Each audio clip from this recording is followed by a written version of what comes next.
אבא, אתם קוברים אותי? תקבור אותי עם הגלשן שלי. אנחנו מקבלים צרור קלט שתוך הממד. כרמל הידיים שלו עפו. אני חוטף צרור. רגל ימין שלי, הרבה לא נשאר עליה. אדם יושבת בצד ומקליטה הודעות כל היום. תעזרו לנו בבקשה, יזרקו עלינו 3 רימונים. בבקשה תעזרו לנו, אנחנו מתים פה. אדם אומרת לי, אבא, הרימון לא תקני. ואני אומר לה, מאיפה את מבינה מה זה תקני? את בת 13. היא אומרת לי, כי אני מוציאה את הברגים מהרגליים שלי. פתאום אנחנו שומעים 2 יריות. דנה אומרת לי, קשה לנשום. אומרת לנו, אין לי שום דבר מול אף אחד בעולם הזה. והדר מנקה אותה.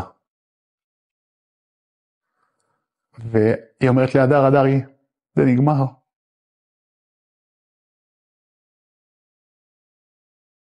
ובעצם,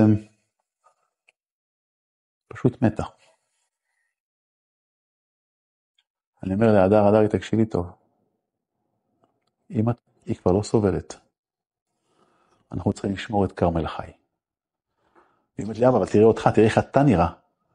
ואני אומר להדרי, כרמל. כרמל, תישאר איתנו. קצת עיניים. אני אומר לו, חכה, הצבא יגיע עוד שנייה, חכה. ורבע שעה אחרי, הוא נושם נשימות קצרות. ומת. מאיפה האופטימיות?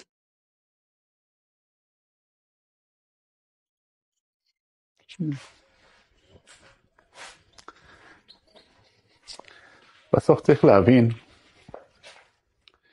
שמי שמת לא יחזור, כנראה נתגעגע אליו, אנחנו נקים את הכל מחדש.